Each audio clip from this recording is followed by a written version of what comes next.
through the circle.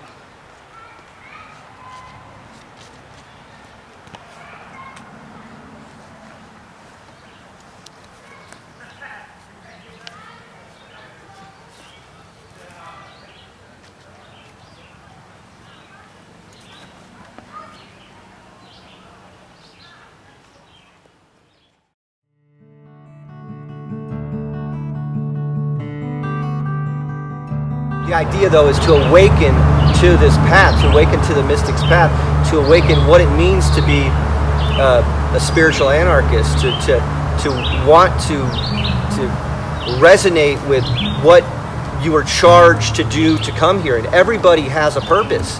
There's so much latent talent and undiscovered curiosities about people that have been suppressed. And if you could just lift the spirit a little bit and walk on this path with us and the millions strong out there that are part of this illuminated tribe that are wanting to come together, join us on this adventure, and bring all your talents and all your care and your gratitude and your respect into the circle, into this sacred coven of seekers. Climb up this mountain with this ocean of consciousness that is exponentially, I think, has the potentiality to expand and grow, but the darkness afoot is really keeping it at bay.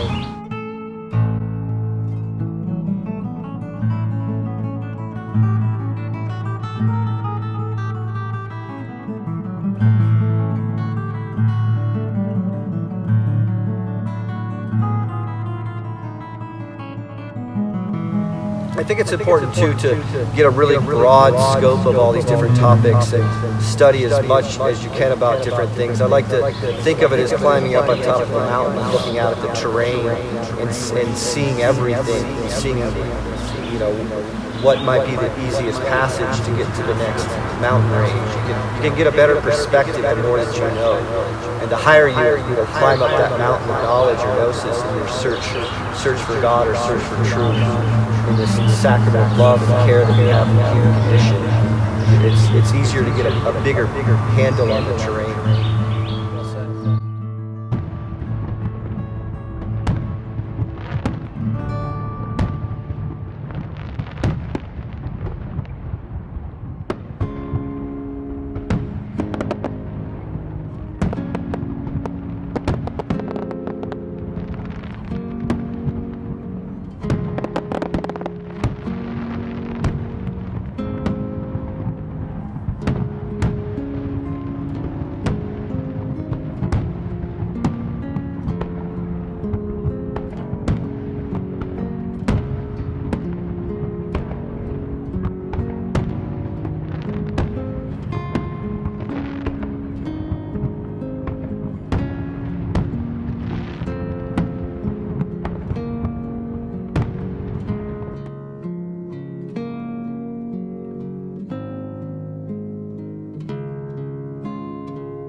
My name is Pat Leach.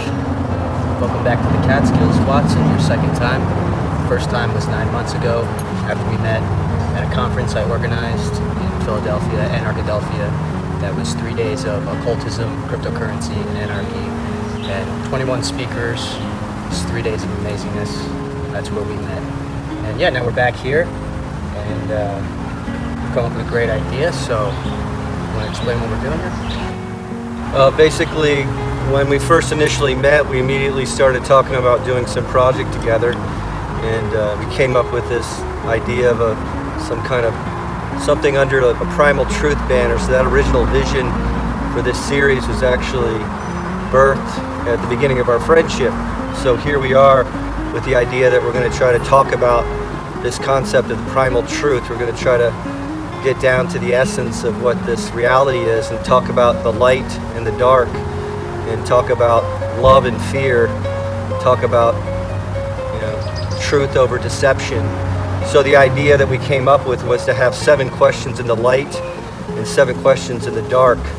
So we both came up with the ideas together that we put in each separate bowl. The bowl on the left has the light questions, the bowl on the right has the dark questions. So we're basically going to be talking about light magic and dark magic, and we decided we should start off with, in chapter 1 or part 1 will be the light magic phase, and then we'll go into the heavier stuff, which is important to talk about, which is the dark magic and the deception in the black bowl.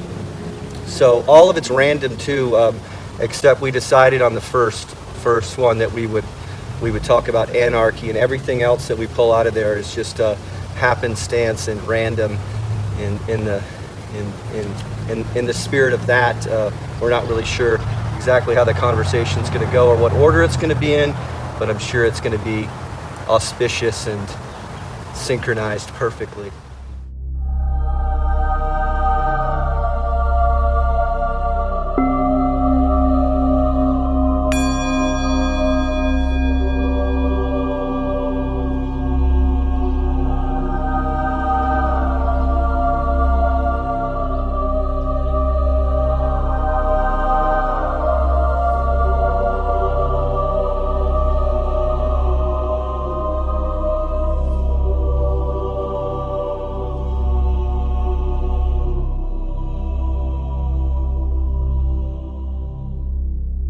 We chose anarchy first because it has a negative connotation. People seem to think that it's vandalism and just chaos, but it's really live and let live by natural law. It's voluntarism, no theft, no violence, live and let live, simply. Voluntarism is more so what it is, and it's life by natural law.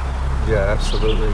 I think when I first came into the concept of anarchy when I was younger, I thought it was a different concept. I thought it was chaos and destruction and disorder and disinformation, and how they'll control a narrative and how they'll get a beautiful concept like anarchy and they'll spin it around and cause you to, they'll invert the meaning. So as growing up, I had the wrong concept of it, and getting involved in a lot of the libertarian circles and a lot of the activist circles and a lot of the circles that were based in sovereignty and freedom, I started learning what the real true essence of anarchy is, which is basically an anti-statist philosophy that presents this idea that no one rules above you, there's no masters and no slaves. So we feel that in the purest form of this philosophy, if you're actually also imbued with and you have a shield up of natural law, and you're a practitioner of natural law and God's law and the divine law, and you do no harm to any sentient beings, but to take no shit from no one, as the popular axiom states so accurately, is this idea of being able to work together in a community and in a tribe, and everyone has their purpose and they have their calling, and you work together in this beautiful united front of based in family and love and care and harmony and empathy and compassion and art and poetry and music and creating life and having a family and having an extended tribe. So in its purest form, I think if we actually lived in a utopian era, which I think those eras probably existed at one time,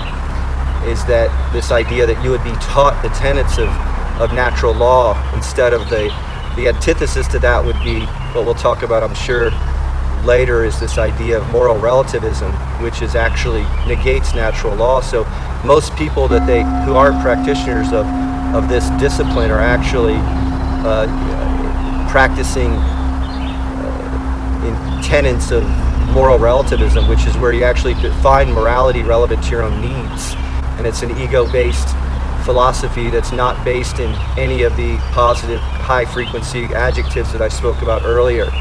So I think the beautiful thing about anarchy in its purest form is that we're charged with the longing to rule ourselves and to be in control of our own destiny and our own fate and our own sovereignty and our own families and our own communities. And I think that there will probably come a time when the darkness falls again, that there'll be the rise of this ethos and there will be the rise of what I like to call mystical anarchy, where you're based in spirit and you're based in transcendental physics, and you know that spirit is actually behind everything that we manifest on this material plane or on this earth plane. So I think that it's really important to get a positive and harmonious and deep understanding of what true anarchy is, and to be able to lift the hex of the disinformation of what the false prophets are pushing as this fake anarchy, which especially now with the topical current events with Antifa, anybody who knows anything about what's really happening realizes that that's controlled opposition, and it's put out there to make the topic and the concept and the image of it something that's really destructive and chaotic. And so we both represent, and the anarchist community that's burgeoning represents the general essence of what we just spoke about. Freedom from coercion. Yeah, freedom. So what's the next question? Consciousness.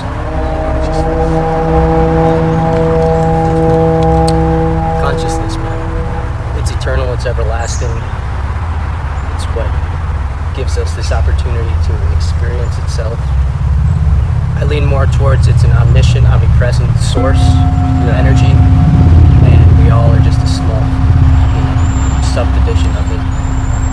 And I think the mainstream narrative has controlled people's perspective on its purpose. Absolutely. And they've made it seem like it's just something of the mind in this, and it lasts only, a lifespan.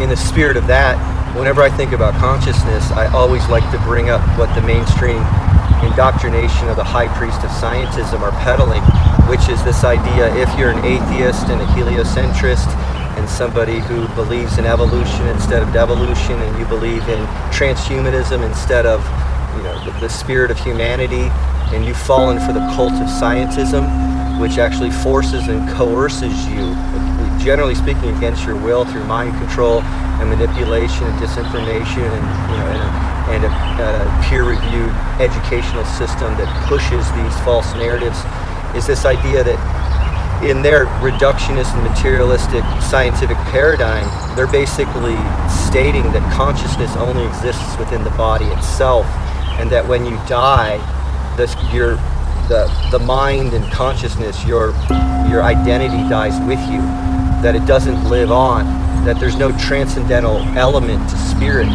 In this scientism cult, they actually present some of these really ridiculous ideas that subtle energy don't exist, that spirit doesn't exist, that paranormal psi phenomenon like telepathy and clairvoyance and astral projection and intuition and channeling, and some of those fascinating, compelling attributes and talents that we have, that there appears to be an overwhelming amount of evidence that would suggest that realm is true, would demand that you would look at consciousness in the context of subtle energy and spirit. So I believe, being kind of a transcendental mystic or a transcendental scientist, somebody who actually believes in the scientific method, but is using it with consciousness within it. The problem with the scientism cult is that they've taken consciousness out of the equation, and they're just looking at it too mechanistic and too mechanical. And what they're missing, and the disinformation, the manipulation, the lie, the deception, I'm sure that they're completely aware of this too. Some of the sorcery, black magic elite that's controlling us from the capstone are very well aware that consciousness does exist outside the body, and it transcends this realm, but they're deceiving us and lying to us. So I believe that consciousness is infinite, that we've probably been self-aware or living in this conscious form for millennia, for time immemorial, for an extended amount of period that we can't even comprehend. And that when we pass on, we're going to go back to the source. We're going to hang out with the ascended masters and the bodhisattvas and the illuminated ones, and we're going to sit back at the sacred coven in this beautiful at this beautiful space. We're going to talk about what I learned and what I did, and what I can do when I come back, because I'm definitely coming back. I'm a warrior. I'm going to come back and keep fighting this battlefront against deception and lies and manipulation and control. And I think that in essence, too, consciousness, when you get down to it on a spiritual level or a mystical or transcendental level, there appears to be these two really dramatically separate polar realms of the realm of consciousness, which is basically light and dark. So you get this super evil, diabolical, ancient, archonic energy coming from some extremely dark abyss, and then you get this beautiful, loving, sentient, healing, amazing, transcendental energy coming from the source itself, which is probably what created everything. So I'm a huge advocate that we're spiritual beings having a human experience, and we've been downloaded into these avatar bodies, and that the true reality is not this realm. This is just a dream. You know, like, try remembering what yesterday was about. It's like trying to recollect a dream. It's hard, it's hazy, it's ambiguous. And that really, looking back when we take our last breath on life, it's going to be trying to recollect the last few dreams, or the dozens of dreams you've had over the last few decades. It's going to be nebulous and hazy, and then once you pass on and you go back to the source and consciousness communes with that sacred coven again, that you'll realize that consciousness is primary. It's prima materia. It's the essence of creation itself. So I'm definitely almost 100% have the gnosis and the knowledge and the conviction that we are light beings or spiritual beings that will transcend this, and that the huge lie and deception of the scientism cult that's pushing all these fake scientific paradigms are lying to us and deceiving us.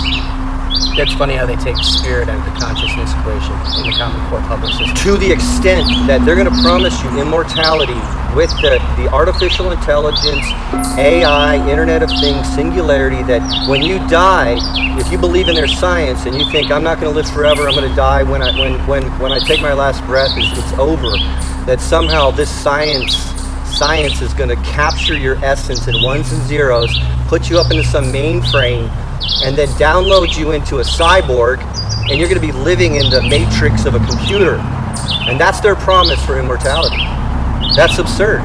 You don't need that promise when we're already going to transcend this realm and go back to God, go back to the creation, go back to this, you know, to wherever we came from.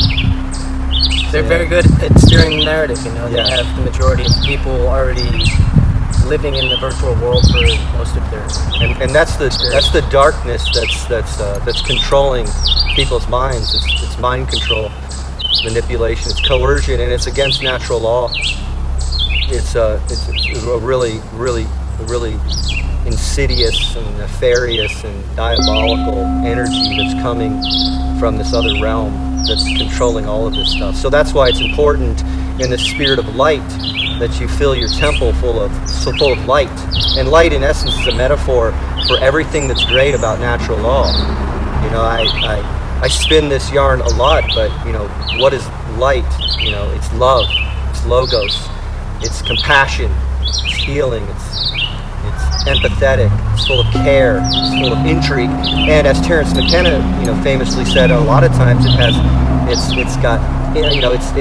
uses the word novelty, and I added a word infinite novelty. Like it's an unbridled, cascading, fractaling novelty, and that's what the darkness doesn't have, is the creative act. They're not even able to manifest and create anything original, so they have to take it from us. When we're actually, if you tune into these higher realms and you have your meditation and you open up your crown chakra and you dilate your pineal gland and you have your kundalini experience, that energy that's coming from above will give you infinite novelty in whatever you do, whether you're a poet or a musician, a lover, an architect, you know, whatever you're here to do, you will have an infinite amount of energy and ideas to manifest a legacy that's never been envisioned before. And that's why we're here. We're charged to be co-creators and to manifest and reflect the essence of the Creator, which is we're creators, we manifest.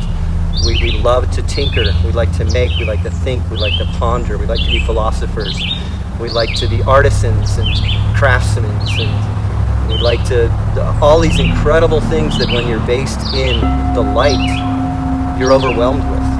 So it's super important to show allegiance to the light and to not allow the darkness. I like to say that if you feel your temple body full of light, literally brimming with lux, then the darkness can't fill a full vessel. It's going to go to the next empty vessel. And the whole system is designed to empty people's vessels and to keep the light out so they can fill it with the darkness. That's their game plan. That's what they're doing, and it's working very well. There's an overwhelming amount of temples filled with darkness, an ocean of temples filled with darkness. And we just have these mountain streams and a few of these mountain ponds right now, and some of the fresh water on the edge of the system full of light, like us, because I think that the darkness is, for the most part, overwhelmingly opposing at this point. And it takes a heroic person to be optimistic. But I'm overwhelmingly optimistic, but still very guarded. And we'll talk about some of that heavier stuff in part two. Well, what's the next one? Mysticism. Mysticism is, well, I think I became a mystic once I started thinking for myself. Once I realized that there was all this other material to study that I wasn't being taught, or it was just, the doors open. And one thing led to another, and it's funny because the more I began to research myself, the more I wouldn't say isolation is the word, but the more distant I became from the herd, you know what I mean? And the more of an outcast I became to them. And it's studying truth, love, spirit, art, history, finding where the puzzle pieces go, and it's just a never-ending journey down the rabbit hole. I've always liked the term mysticism because I looked at it as a really broad canopy, a really broad tapestry that covered a lot of terrains. So you can actually fit into the concept of what it means to be a mystic into a lot of these different, what they consider the mystery school traditions. And it doesn't matter in which discipline of religion or spirituality or traditional aboriginal or ethnic or earth-based religions and stuff, they all seem to be in their purest forms attempting to ascend some type of mountain back to God. And when they're based in goodness or in love, you can see a lot of truth within all these different disciplines. So the mystic path is what I would consider the spiral path up the mountain. And if you have all these other dozens of disciplines that just take the singular, they're only practicing their one discipline there. It's like a straight path up the mountain. But the mystic path, you get to hang out with all these cool people, and you get to walk next to all these different seekers, these different seers, and as you're walking up that spiral path up the mountain, you're passing by all of these different traditions. And I find that there's another cool word for this tradition. It's called the ascensionist path, which is the spiral path. And I've always considered myself on that path, on that spiral path up the mountain, back to the source. And I really like the term, and I'm comfortable with it, and I do use it at times when it's appropriate. And I find it frustrating when people don't have a really blossoming view of the term, and they try to just take it out of context and appeal to ridicule if you attempt to use a word like that. Yeah, they say ignorance is bliss, and becoming a mystic opens you up to all this stuff that just is so overwhelming and heavy. And it's but it's worth it though. It's worth it because it feels right. It's true to find out, to seek the truth. Yeah, to just seek the truth. I think that's why we're here, is to be the seeker, the soothsayer, the sage, the oracle.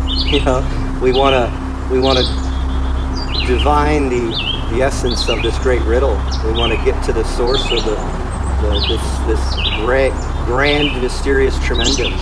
You know, it's exciting and it's fun and it's soulful and it's full of spirit.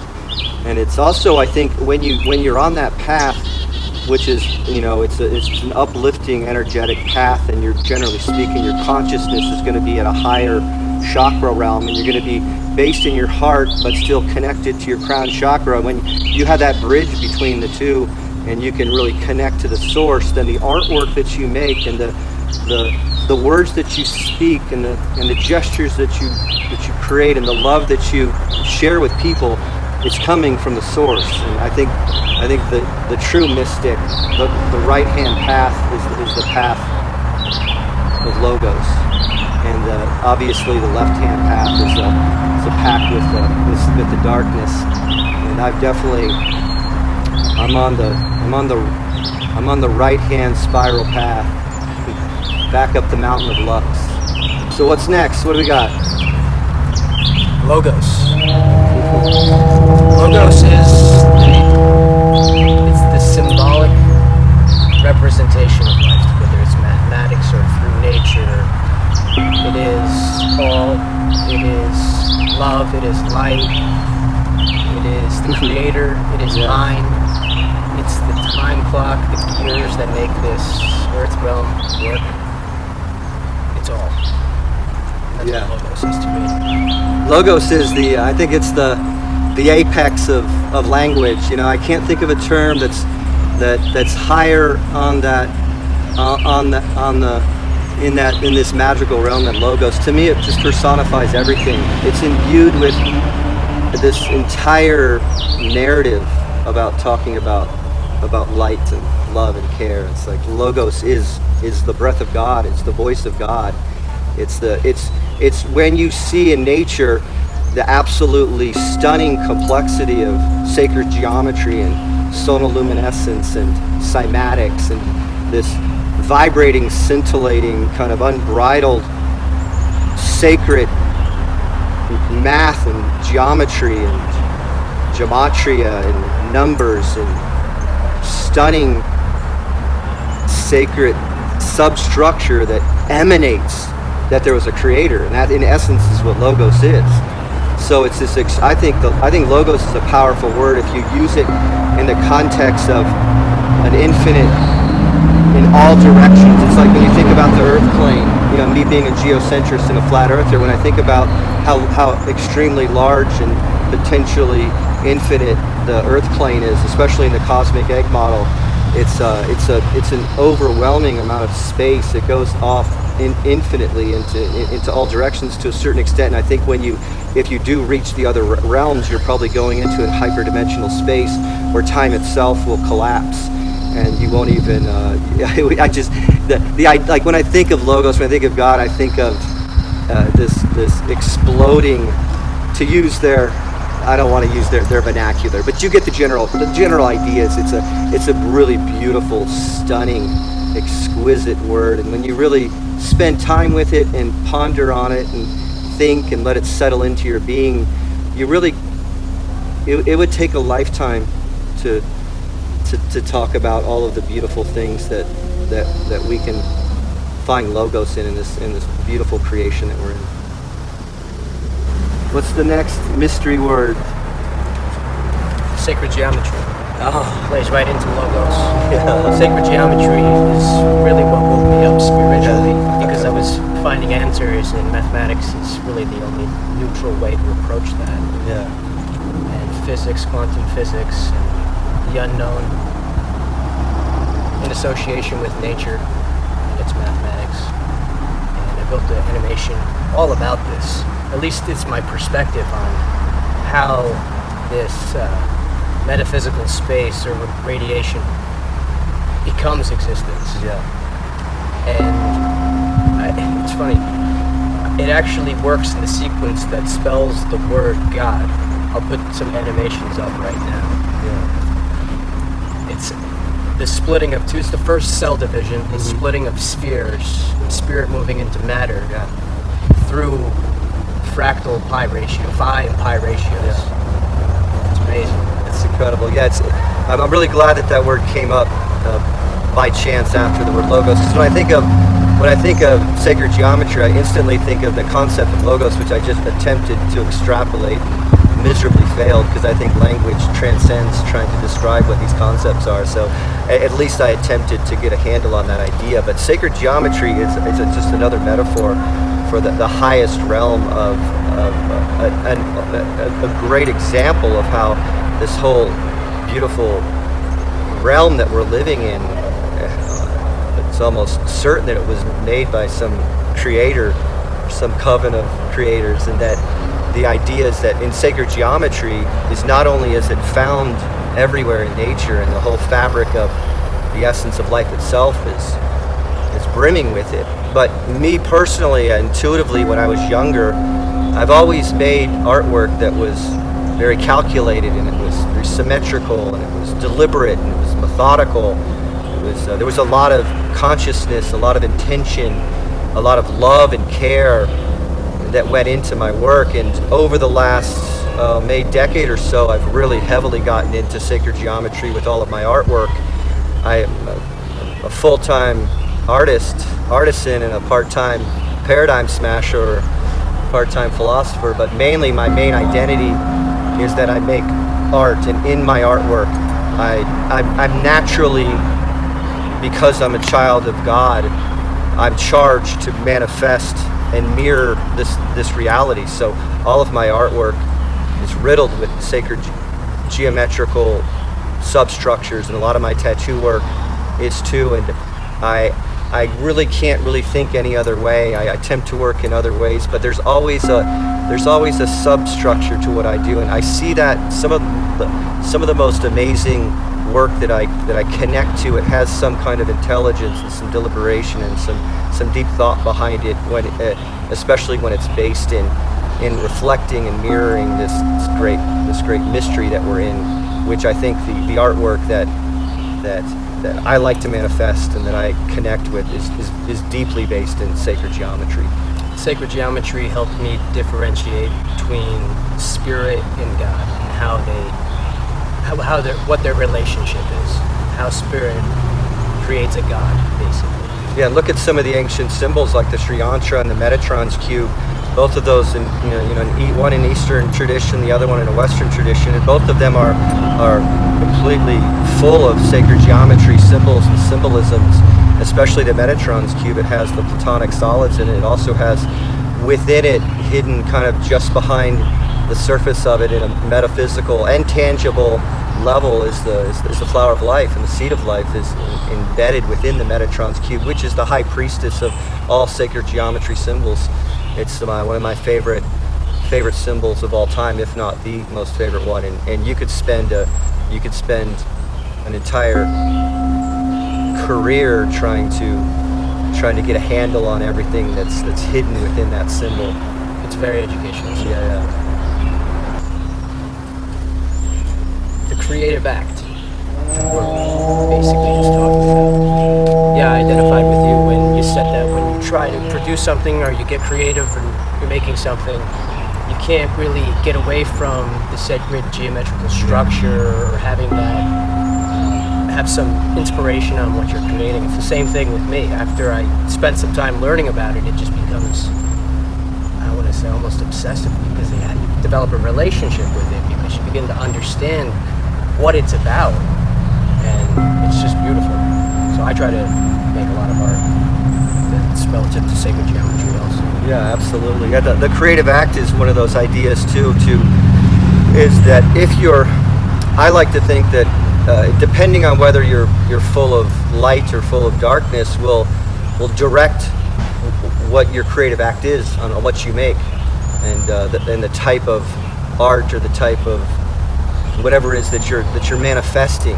You have to. I like to think now, especially now more than ever, in my creative act, the more that I lift my spirit and the more that I attempt to walk this path, this mystic's path, the more inspiration I get, because I'm connected closer to the self, and I'm almost overwhelmed with an amazing flood, an ocean of ideas.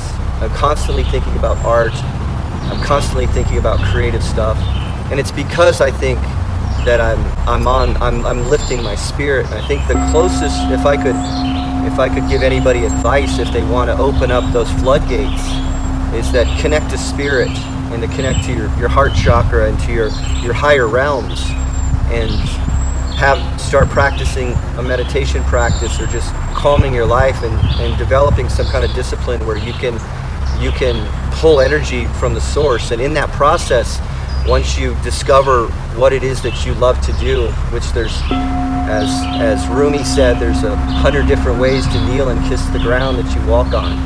So in the creative act, there's thousands and an infinite amount of things that you could do that you love to do. So it's connecting to source, connecting to yourself, and connecting to some of these ideas that we're talking about that are just lifting the spirit, is a way to blast the doors open of your creative act, and that artisan and that visionary will step out and help guide you up that mountain. And possibly others. Alex Gray lives about an hour, a little over an hour from here. Oh, is it really that close? Yeah, the Chapel of the Sacred Tears. Oh, yeah. And I've been going down to Alex's since 2012, and it's great. There's a huge collective of artists, visionary artists, that it's a great place to network and learn each other's perspectives. Yeah. The last light. The seventh sign. Natural law. Live and let live. Simply. Freedom from coercion. It's not what's going on in the world right now. You know, the world is being run by psychopaths. People who only care about themselves, ego-driven maniacs. Yeah. It's just crazy to think of how we got here. I mean, it doesn't seem like there's really any going back, because natural law has been abused to the point where it's not even in anyone's thought. You know, they just think that this system that's been created is normal. That's stated. The thing about natural law that I think is really powerful and important is this really beautiful tenet that it's like it's a moral compass on how to live your life. It's an ethical path on to do right and to not harm other people. And this idea of do no harm to any sentient beings, but take no shit from any affront, to reference that popular axiom, is a really, I think, a really powerful slogan to kind of to help guide you when it comes to trying to get a handle on natural law. And my real relationship to it is that I will never harm anybody. Just the contrary, my entire vibration when I hang out with friends and when I meet people, I lift people's spirit. I'm coming into that circle with love and care and harmony and unity and friendship, and wanting to lift the spirit. I'm vibrating at such a high level that I want to lift it. There's no way I could really harm anybody. It's not even remotely possible in my being. But natural law gives you the right that if some violence comes and threatens your tribe, or threatens your family, or threatens your lover, or your friend, or your comrade, or even threatens you, you have the right to defend yourself against that violence. So it's also embracing the rise of the archetypal sacred masculine warrior to lift us up and go to the front lines and to attend to an assault or to an act of violence that could threaten our lives. And I think with that idea in mind, one of the things I'd like to mention too is that it's not just physical violence, but it's intellectual, physical, emotional, metaphysical. So if there's academic fraud, like say the germ theory, that's an act of violence. If there's academic fraud like heliocentrism, that's academic violence. So violence comes in all these other forms. So even if you unravel a fraud or any kind of attack on you in any form, you need to step up and have a conversation, talk about it. That's why I think that the seeker path that we're on and this burgeoning alternative media truth community that we're entrenched within, we're wanting to get a handle on the truth. And that's an act, we're actually defending against lies and deception. So it's that sacred warrior rising up to get a handle on truth. And I think that's why studying and researching and get a handle on natural law can affect you in so many different layers of your life. But I found that what I really love about it is the moral path, and the antithesis for that it would be moral relativity, which I'm sure we'll talk about in the next section. So yeah, I'm a huge advocate of natural law. I think it's a beautiful, metaphysical, transcendental concept that was gifted to us by the great Riddle.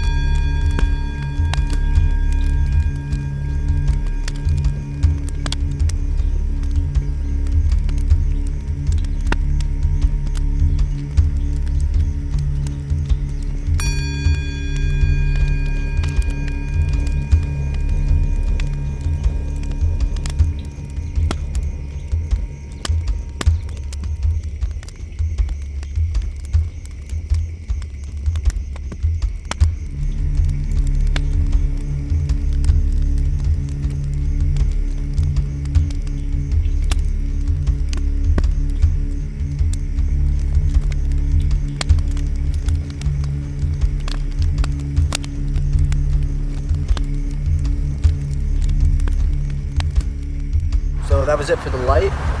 Move on to the dark. All right, we're going to go down a little heavier path this time and talk about the darkness, or about dark magic. And I think it's important that we are brave enough to have our dark night of the soul, and are heroic enough and can resonate in that suppression of the sacred masculine and ignite the warrior within us. Whether you're a sacred feminine or a sacred masculine, all of us within us have that warrior that needs to rise up. And in the context of natural law, I think that all of these topics are actually an assault against our freedom and our sovereignty and against truth itself. So it's important to talk about the darkness. And one of the things I don't like about a lot of how they control the narratives and gatekeep is that they keep us from having the critical ability to have these type of conversations. But in the spirit of Socrates and being able to be philosophically free to talk about everything on the earth plane, I think it's pressing to be able to talk about the darkness. So we came up with 7 ideas that we put inside of the black bowl, and we're going to pick these out at random and see where the conversation takes us. Mind control. Hey, it's everywhere. Like, they've got the majority, well over the majority, completely under mind control. Yeah. With media, with Hollywood, with news, with the public school system, with everything. Absolutely. I mean, mind control is one of those really broad terms. I think when a lot of people in this alternative community that we're involved in, when they think about mind control, they generally default to the 1960s and 70s and the CIA and Project Mockingbird and a lot of the things that were happening with the scientific apparatus that was trying to weaponize this concept of mind control using psychedelics and trauma-based mind control and all kinds of things that you would when you think of mind control, you think of Clockwork Orange or Stanley Kubrick's famous film. But I think that it's much broader than that, and they're using all kinds of fallacies, and they're using scientism, and they're using the Hegelian dialectic, and they're using social engineering and cultural anthropology to actually mind control us on literally every level of our life. So we've been lied to about heliocentrism, we've been lied to about geoengineering and our historical timeline, and about germ theory.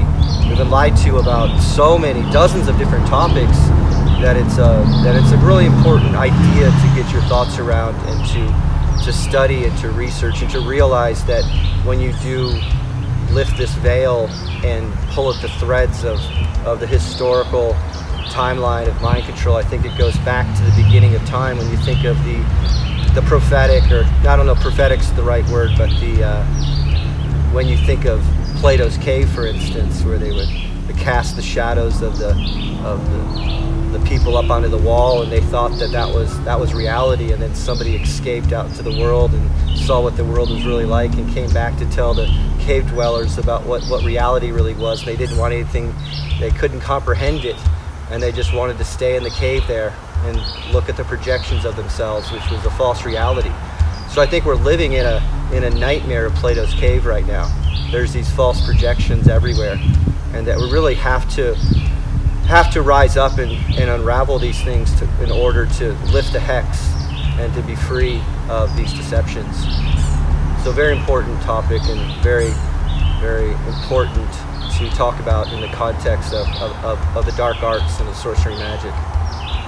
Yeah, I'd say that there's levels to the mind control. There's the education system where they bring in scientism and all the propaganda, but then there's the news, Hollywood, and sports. Sports is really bad. They have... Yeah, it's all rigged. Yeah, it's all rigged also, and there's so much numerology in it and symbology, and it's just subtly putting it in front of everyone's faces while they're distracted by credit services. They're also engineering the tribal politics of being up against your neighboring tribe and always being at war. Politics is terrible. Also. Yeah, I think it's pushing everything. It's attacking everyone from every different angle. It's creating such a big distraction that nobody's focused on what's really, really going on. Yeah, I think mind control should be turned into the lucid mind. You should attempt to lift the hex of mind control and allow the lucid philosopher and the free thinker to come out of that darkness and to extrapolate and unravel all these deceptions afoot so you can prepare for what's to come. Tartaria Tartaria is amazing. It's just a piece of lost history. Yeah. When you think about the architecture that this possibly worldwide united civilization had, you could tell that they were focused on sacred geometry, spirit, unity, beauty. They were living in the light. Yeah. And that's another thing that the public school system and the status quo repress is history, which is completely manufactured. They call it his story for a reason. Yeah, it's all fake history. Yeah, the thing about which I've actually got the shirt on here, I just recently acquired a few weeks, is my favorite new Tartaria shirt with the Tartarian flag, the griffin. The reason why I wanted to put Tartaria into the dark arts is that was a really tricky kind of decision to make, and I think that you could really be overwhelmed with how beautiful the legacy of Tartaria is when you think about free energy and Antiquitech and these healing buildings and all the beautiful, stunning architecture that they built, and the amazing art and the amazing everything. It was just the most exquisitely stunning manifestation of heaven on earth. I think that everything that they represented, especially when I look at it as an artist, I'm overwhelmed with awe. I'm reveling in the mystery, as Mark Knight likes to say, and Tartaria really took me by storm, to say the least. And I realized that only 200 years ago was this golden era of this amazing empire, this amazing, stunning culture that was making the most beautiful things imaginable. And then something happened. There was some kind of attack on Tartaria, for lack of a better word. There's this idea called the mud flood theory, or this scientific effect called liquefaction, where when you direct a heavy, dense vibration or energy field into the soil, and you vibrate it at a really high velocity, it actually turns to like a liquid mud. And they think that somehow, if it was an attack, that they could have used direct energy weapons to take down Tartaria and cause this mud flood, which would cause all the neighboring small hills to melt like butter and to flood into the cities and to kill everybody off as they got buried in mud. The anomaly with researching and unraveling the Tartarian thing is the preponderance of evidence to suggest that there was some kind of flood, some kind of mud flood that covered the entire lower levels of these buildings, which begs the question, why isn't there any narrative or historical documentation about this tragic event, and why has it been taken out of our history? So the important reason that I wanted to put Tartary in this is that the incredibly tragic and sad act of violence against Tartary to destroy their legacy was an act of violence against natural law, against a culture that was probably imbued with natural law. So when you really study this, at first it's really exciting, but then there's a heavy weight that comes over you when you long for that era, and you realize that we're now living in the Dark Ages. And whoever actually took down Tartaria, and whether it was, there's argumentation on whether it was a natural phenomenon with the solar minimum idea, with the Earth going through these 200 to 400 year cycles, and there could have been some kind of electromagnetic discharge, and maybe the controllers and the parasites knew about that. They took advantage of it and were able to do the coup d'etat on Tartary at that time and take them down. Or whether it was some kind of directed energy weapons like what they're booting up all over the place now with 5G, which begs the question, what are they really going to do with that technology? You know, it could be used as a weapon. So the general idea, though, is that Tartaria was destroyed, and we're living now in the Dark Ages. And the important reason why it's important to get a handle on the Tartarian rhetoric is to realize that not only was there this beautiful era that was only just 200 years ago, but that the controllers that took them down are actually ruling over us now, and they know about that hidden history. Especially when you research Anatoly Fomenko's work with History, Fact, or Fiction, and the series that he did, and all the amazing researchers that have exploded onto the scene in the last few years, is this idea that they could do it again, and that the next reset, instead of being the 1812 reset, might be the 2050 reset, and they could use this 5G tech to cull us, literally as a weapon, to just kill off 90% of the population, just like the Georgia Guidestone says. And then out of that darkness, out of that assault on the legacy of Homo sapien, would be the rise of Homo tech. So we're talking about something super ominous and a very serious prospect that we have to consider and ponder and maybe prepare for. So Tartaria will lift your spirit, to the gates of heaven. It'll bring you down to the farthest, deepest trenches of hell, and you'll gaze upon the glory of God, and you'll be face to face with a darkness that's so evil that it destroyed Tartaria.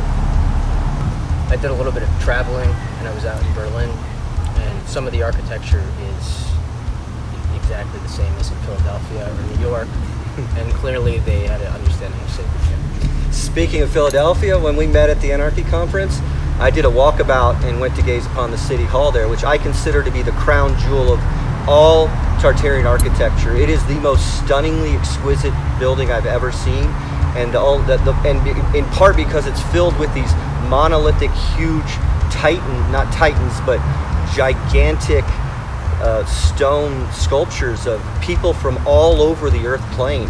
Actually, that building itself actually suggests that they were a multicultural community or empire that was based in harmony. Everybody got along. If you look at each side of the building, represents a different continent, a different region of the earth plane, and even the pillar on the interior represents these 4 different continents. It was a time of harmony. Everyone was based in natural law. Everybody was getting along, and it was this beautiful, stunning era, and that building itself is exquisite. I actually did a mud flood tour. I called it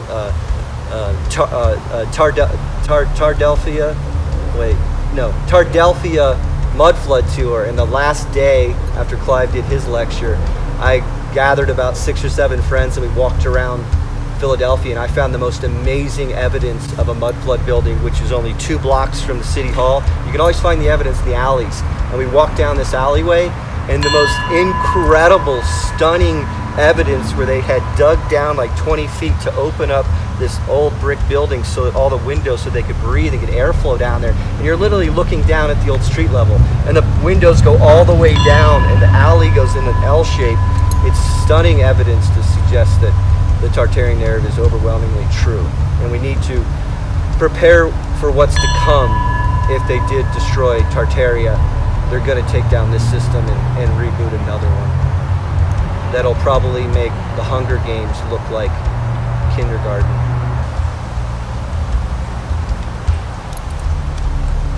Transhumanism.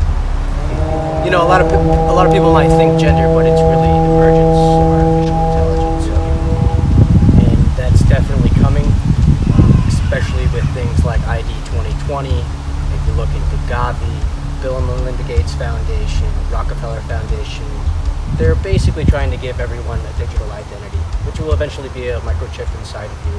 It will have your identity, your wallet, which will be a digital currency, a one world digital currency, complete control, surveillance over you, all of your records. That's where we're headed. Yeah. And who knows what's going to happen once they can track every single movement of absolutely everything on Earth. Yeah, man, transhumanism, what a topic. To reflect on what you initially started with, this confusion, I think, in the general populace between transhumanism and the transgender movement. And they apparently at first glance might appear to be different, but one of the social conditioning things that I noticed pretty quickly in the context of the transgender movement that exploded was this idea, of this non-binary idea that gender doesn't exist.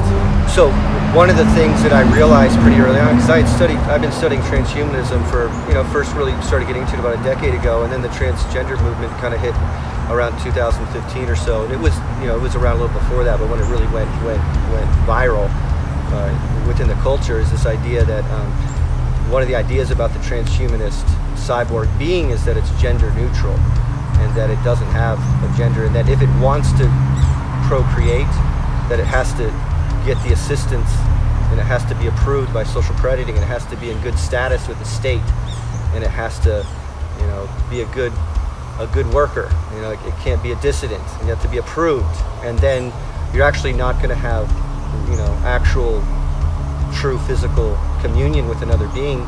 They'll just artificially inseminate with you with whatever seed they decide to do it with. So I think it's in part conditioning this new generation to herald in the transhumanist agenda, which, like you said too, is it's an anti-human, it's an anti-life idea that they're going to try to have the rise of this artificial or simulated reality, or this simulated being that's part tech and part human, and it's full of so much darkness that I just get frustrated when I think about how aggressively it's being pushed. And I just in the same thing that I had alluded to earlier, it's this idea that what they're promising with transhumanism is eternal life. It's one of the false narratives that they're pushing, and I think that consciousness is infinite, and we don't need to appeal to science to have eternal life. When we die, we're just going to go back to the source. But they're saying when you die, your conscience dies with you, and that they're going to somehow grab your consciousness and put it into a big computer and then download you into a cyborg. That's what they're promising. And it's just like, that just sounds ridiculous. It sounds absolutely insane. So I literally cannot get behind any of the philosophy around transhumanism. I just, on a soulful level, I can't even come close to agreeing with any of the ideas or the concepts or the romantic idea of some of the promises that they're pushing with this transhumanist Internet of Things technocratic future that we're getting catapulted in. And I'm very apprehensive, and I'm not consenting to any of this on a soulful level. And I find it very frustrating that it's really taken over our culture, and we're having to deal with this reality that they're pushing us down this transhumanist corridor, whether we like it or not, against our will. Even if we don't consent on a personal level, this train is going, and there's no one at the driver's seat, and there's a cliff a few miles away, and the tracks are going to end. And I think it's going to be the end of Homo sapien and the rise of Homo tech if we don't stop it. But they need the 5G tech grid so that the Internet of Things and the artificial intelligence can have a network to become self-aware in, so they can manifest this abstract concept of singularity. About digital identity. about having to get permission in the future for everything through some digital software program. So we don't know who's writing the laws or the guidelines with all that, or who's going to be in control in the future. And then when we have androids and machines validating everything, excluding you from the system or whatever might happen, it's pretty terrifying to see where it could go. This is going to Skynet, to Terminator. It could get out of control. It's horrifying. Something we have to be very careful moving into and pushing forward so fast. I'm completely terrified by the prospects of it. It's very scary to get your thoughts around. It's very dark, very appropriate for the darkness. So, continue. Heliocentrism. I mean, it was well known that the Earth was a geocentric system until the Rockefeller Foundation and these people who run the world started controlling the education, all propaganda, and everyone just believes what they're taught in school. Yeah. They don't look into it by themselves. Absolutely, and this is one of the highest forms of mind control, manipulation, and disinformation. And the reason why I think heliocentrism absolutely overwhelmingly needs to be in the black arts category is I always considered it one of the highest achievements of black magic, because if they can actually get the sovereign earth plane citizen to appeal to their scientism and think that they're living on a spinning ball, and to think that they're flying in some maddening velocity at 100,000 miles an hour, and think that that all of these tenets that they're pushing with that, which in contrast to their own senses, where the earth overwhelmingly appears to be level and flat and motionless, and the only movement happening is this beautiful sky clock above us that's been in motion since time immemorial, that has the most exquisite sacred geometry and lack of parallax. And what happened with me when I got into geocentrism, I literally had an apotheosis of Scry, or apotheosis of Watson, and it was like I was overwhelmed with joy and wonder. I felt like a little kid again, and it was incredible to be able to really connect with what I would consider the true cosmology. And the problem with heliocentrism and why it's part of the dark arts is that it's really pushing this anti-God, anti-creator. You were born out of nothingness, coming into this realm. It's pushing atheism and the Big Bang model and evolution and scientism and all of these other false concepts that are intimately entwined within the heliocentric deception. So I really find that being a geocentrist was a real blossoming for my consciousness, and that lifting the black magic hex of the heliocentric spell that was cast over me for most of my life was amazing to lift. I think part of this idea too is to lift this spell that we're under, and to be able to see the world for the beauty that it really is, and realizing that ball model was overwhelmingly fake, and there's absolutely no proof except for disinformation, manipulation, indoctrination, appealing to authority, etc., and that the real true transcendental science is the geocentric cosmology, which again is based in consciousness and logos, which the other model is based in just the opposite. Yeah, people are so fixated on finding water on Mars, and they need water in Africa. Yeah. It has you thinking, when you become a geocentrist, you realize that this is your heart. This is all there is. This is where we need to really focus on building Earth-wide. Absolutely. This is all there is. Yeah. We can't go there now. Well, and maybe we can go farther. We're just being locked in. So check out this idea in as above, so below, the old Hermetic adage. So in this earth realm, we've got this, appears to be this huge dome above us. And then in the center of the system, we have Mount Meru or Hyperborea or the Garden of Eden, which might be the source. So that's like the heart. And we think that that's actually pumping the water in and out. And the water rising and lowering every day is actually this central system that's pulling the earth in like a heart. Just like a heart is based in the center of your complex here. And then the pole star is actually like the crown chakra. There's talk that might actually be the gates up to these higher realms on a hyperdimensional level. And then the underworld, going down into that darkness, it's just like your body. So we got literally a dome. We've got our crown chakra, which is our pineal gland. We've got a heart pump that's bringing life to us. And we've got the underworld, the base chakra. As above, so below. I mean, we're a reflection of the same cosmology.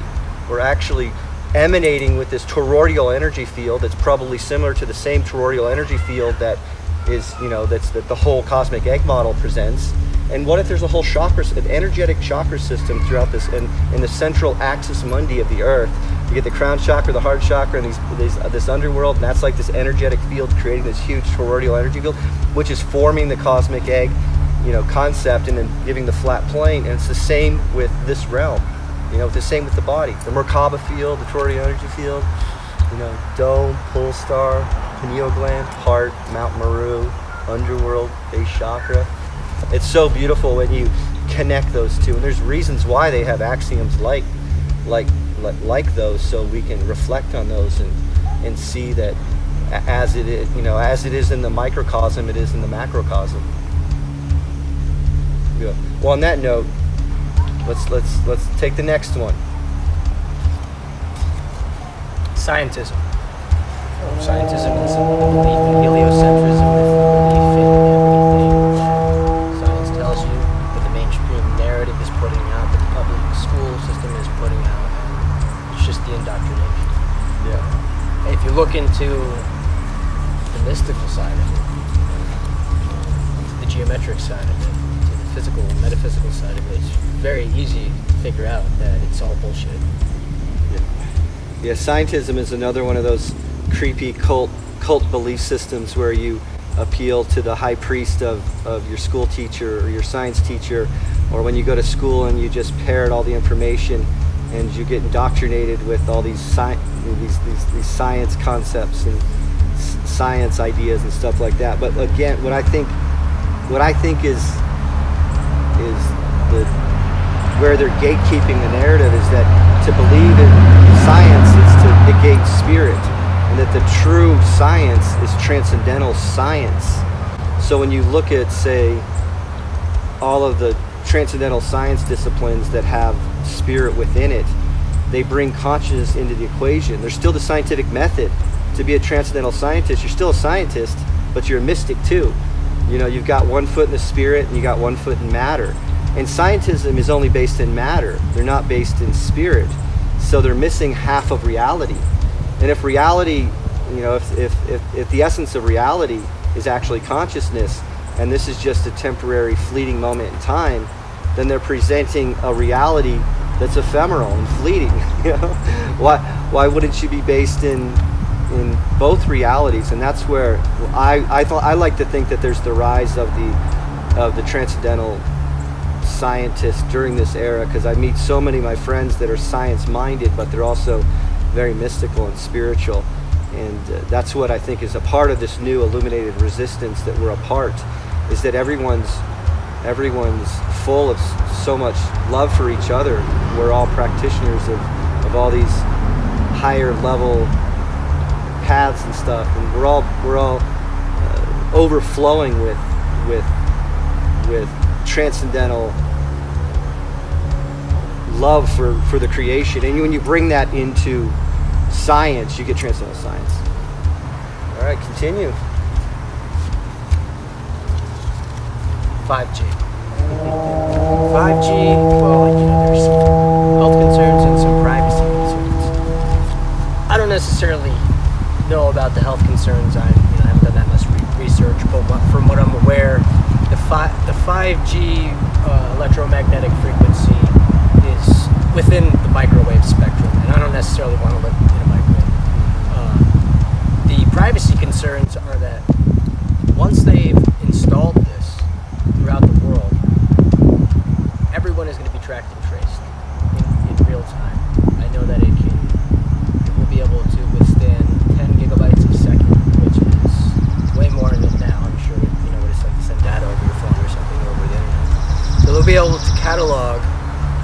everything in real time. And if there's some software designed to analyze all of these transactions, for lack of a word, then privacy is gone. If carrying your cell phone on you, your location is known all the time, eventually they're going to have this thing inside of you. And 5G is a real heavy topic and very appropriate for the dark arts too. I look at it as a way to control us, to manipulate us, to harness our freedom, to track us, to databases, to gather all kinds of information on us. And I also look at it as a hidden weapon. It's the big elephant in the room is that it's apparently some kind of military grade, weaponized electromagnetic device that could be used in all kinds of ways. And I think outside of everything that you said that I totally agree with, my biggest fear is when I look at those towers, I look at these, they almost look like, when I think of an octopus, and I imagine all the electromagnetic radiation coming out of them. I imagine like what it must be like to envision that if you were able to see that. If you were to put on your They Live goggles, you'd see a big octopus and all this energy coming in.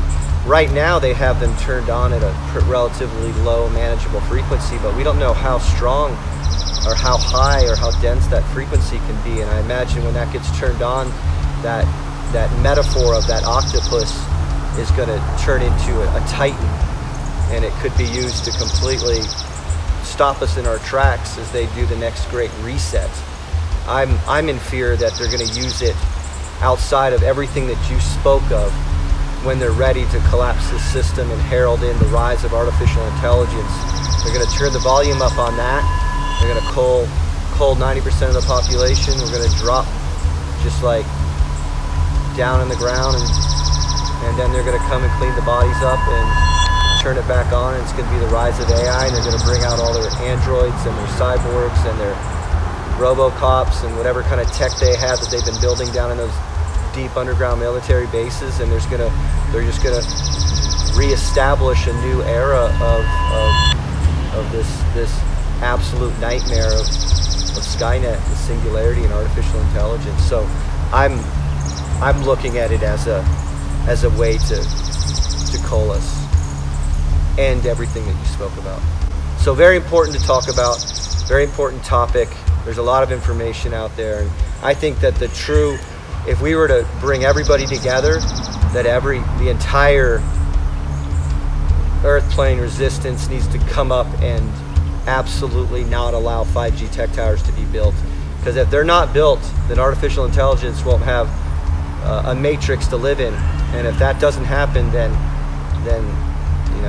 the proverbial Skynet will never happen, and AI will never become self-aware, and we'll be able to potentially keep that from happening. So yeah, let's continue. This is the last one. Satanism. Oh man. So when I think Satanism, I haven't studied Satanism, but I'm relatively aware of what it is. And I would say when you refer to they, you're referring to the Satanists. And these group of people are egocentric, selfish. They don't give a fuck about anything except themselves. They want to profit, and they just want to live in the present and the material. I do think that they are aware that of the spiritual force. I mean, there's symbology, because you see a lot of this in Illuminati, the Freemasonry, or whatever, whoever. You know what I mean? The symbology is there. They understand logos to the fullest, and they put it in front of everyone's face through the car logos, through everything. I mean, it's always there, and it's there through the celebrities, through Hollywood, through the movies, through everything, through music. And they have control of this world through blackmail and power and money and lies, and violence, the opposite of anarchy. Yeah, and speaking of anarchy and how we spoke about natural law earlier, the antithesis and the nemesis of natural law is the tenets of Satanism. And Satanism isn't this silly notion of being anti-Christian and people are worshiping some kind of devil. That has nothing to do with it. That's just gatekeeping the narrative and controlling people's perception of what the true philosophy means. And in essence, from my research and stuff, I've learned that Satanism in part is based in lifting yourself and your ego and your needs and your legacy and the power that you manifest in your world. It's all based in a really selfish philosophy. And there's this really interesting concept called moral relativism. And the idea is that by you being the center of your own universe and not caring about anyone, not having empathy or compassion or love or respect or gratitude, again, this is the opposite of natural law, that you're actually going to define your morality. Hence, the morality is relative to how you define it. And you will be able to justify cheating and stealing and coercing and oppressing and raping and destroying so that you can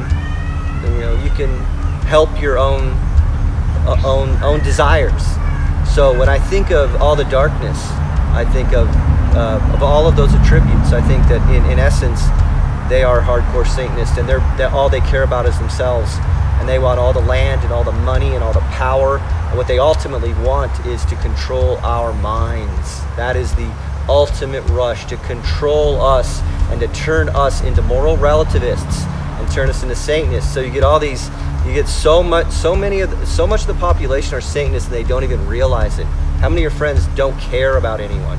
How many friends don't have compassion or love or gratitude for anything but themselves? Not many of my friends. Right. Because I don't have any friends. Without even realizing it, with those fucking people. They've weaponized Satanism. They've turned it into a lifestyle, and now you get so many people on the radical left. I would consider are moral relativists, and also on the far right. These people that that have been radicalized, and with this divisive, divide and conquer strategy. This Hegelian dialectic it's working really well.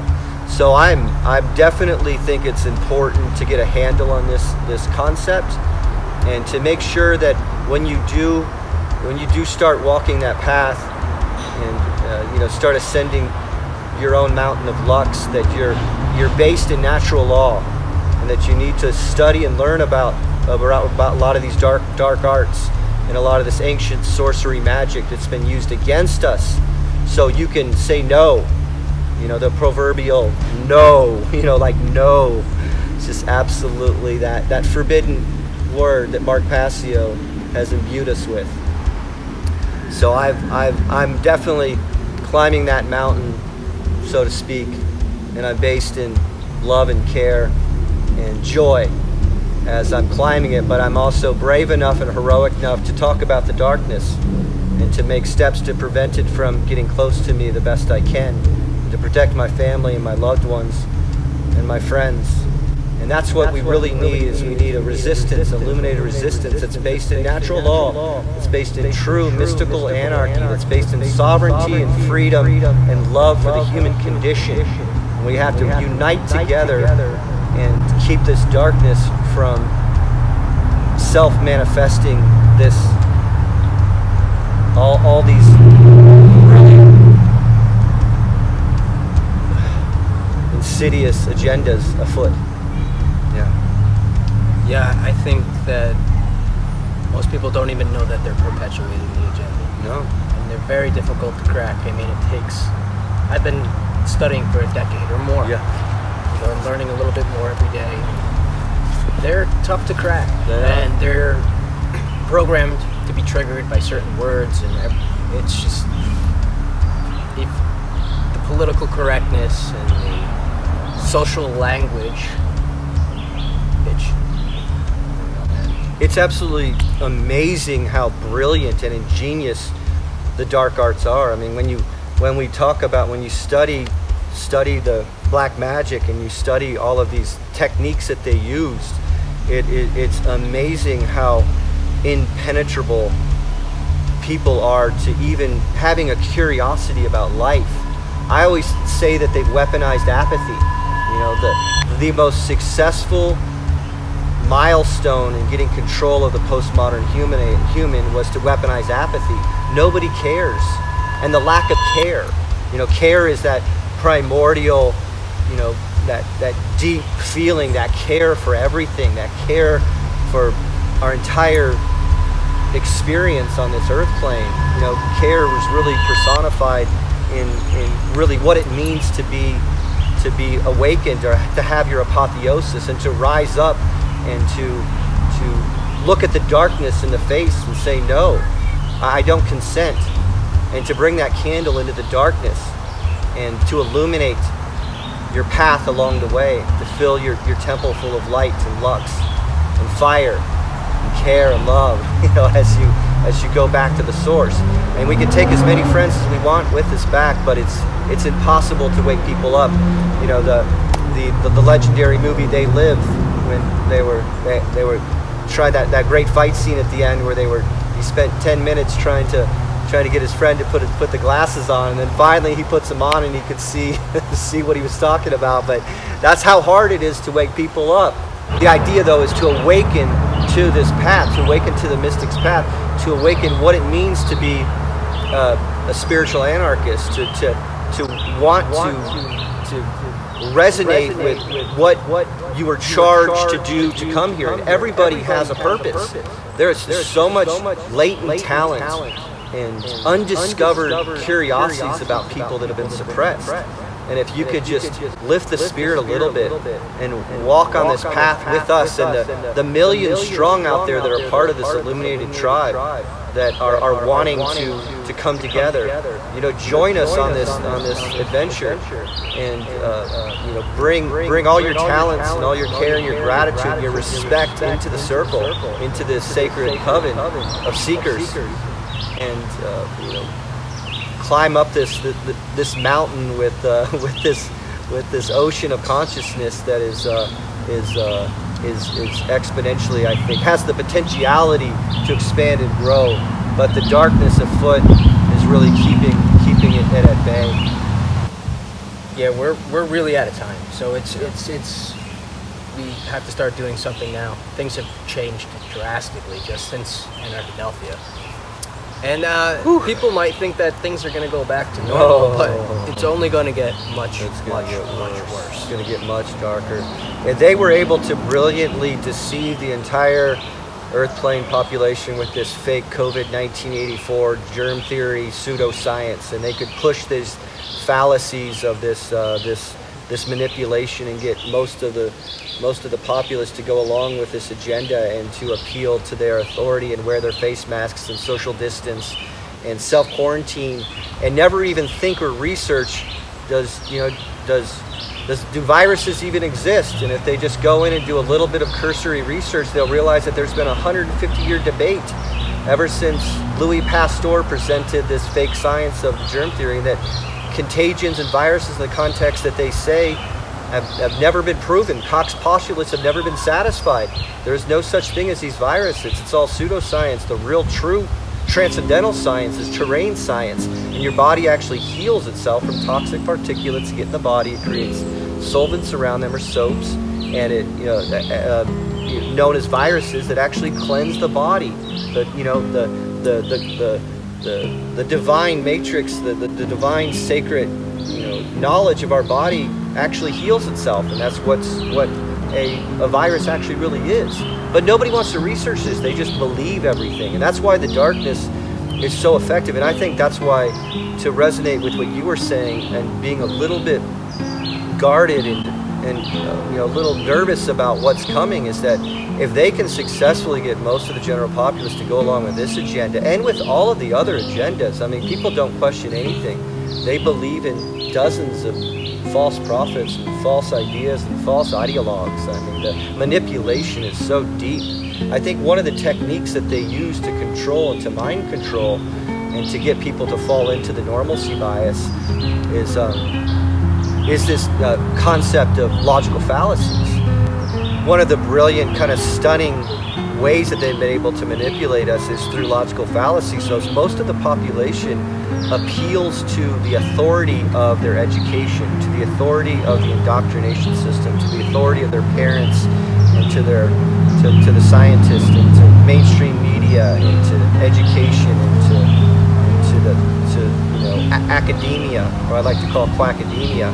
And the other thing that they do is that if they dissent from that authority, then most everybody is conditioned to appeal to ridicule and to make fun of you. So you not only have you been manipulated and coerced violently through academic fraud, which is against natural law, but you're also are being pushed up against the wall, and you cannot budge or move from that position because you'll get jumped on and by a flash mob that's going to ridicule you if you go against this indoctrination.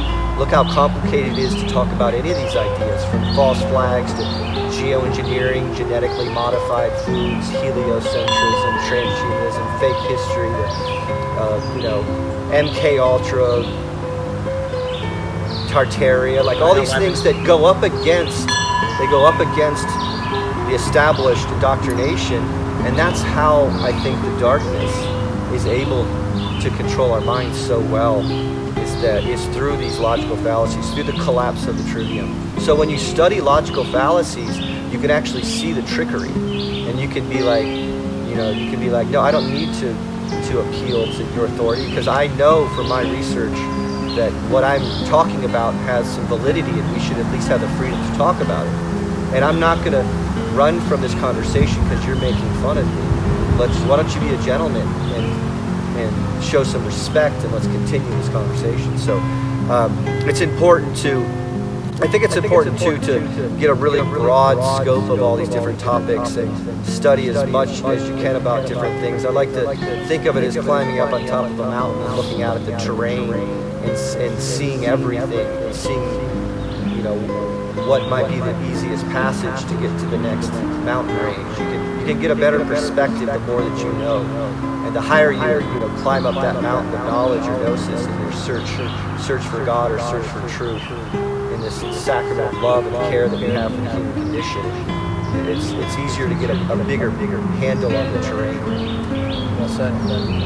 Yeah, thank you. Thanks a lot. Man, that was incredible. Thanks for the invitation to come to the Catskills.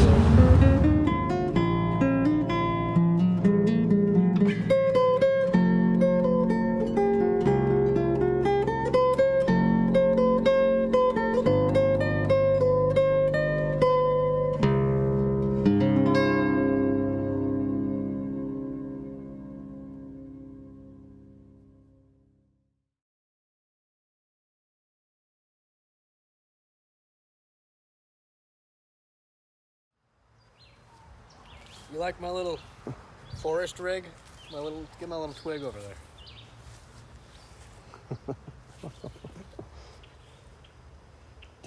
Did you have that in front of it? Yeah. That's cool.